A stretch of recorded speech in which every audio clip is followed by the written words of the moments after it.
కరీంనగర్ జిల్లాలో కోతులు రెచ్చిపోతున్నాయి. జనంపై దాడి చేస్తున్నాయి. ఇక్కడ అక్కడ అని తేడా లేదు. ఎక్కడ చూసినా కోతుల బెడదతో ప్రజలు భయాందోళన చెందుతున్నారు. కరీంనగర్లోని మక్కమ్మ తోటలో వృద్ధురాలపై కోతులు దాడి చేశాయి. పెద్దపల్లి మండలం అప్పన్నపేట సమీపంలో రాజు రహదారిపై ఘోర ప్రమాదం జరిగింది. RTC Palle Velugu bus lorry ఎదురెదురుగా ఢీకొన్నాయి. బస్సులో ఉన్న 23 మందికి గాయాలు కావడంతో పెద్దపల్లి ఆసుపత్రికి తరలించారు. 8 మందికి ఫ్రాక్చర్స్. బస్సు డ్రైవర్ ఫోన్ మాట్లాడడంతోనే ప్రమాదం జరిగిందంటున్నారు ప్రయాణికులు. జగిత్యాల జిల్లా మల్లాపూర్ మండలంలోని వివిధ గ్రామాల్లో అఖిల భారత కాంగ్రెస్ కమిటీ, ప్రదేశ్ కాంగ్రెస్ కమిటీ ప్రతిష్టాత్మకంగా చేపట్టిన జై బాపు జై భీమ్ జై సంవిధాన్ కార్యక్రమంలో భాగంగా పాదయాత్ర నిర్వహించారు. ఈ కార్యక్రమానికి ముఖ్య అతిథిగా కాంగ్రెస్ పార్టీ సీనియర్ నాయకులు జువాడి కృష్ణారావు విచ్చేశారు.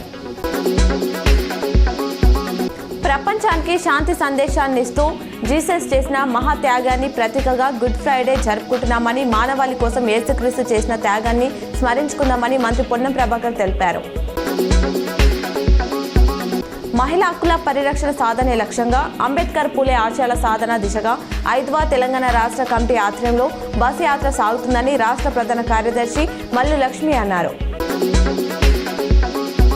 కొరుట్ల పట్టణంలోని వివేకానంద రోడ్లో భూ వివాదం విషయంలో మధ్యవర్తిత్వం వహించిన బీజేపీకి చెందిన మాజీ కౌన్సిలర్ ఇందూర్ సత్యంపై మహిళ దాడి చేశారు.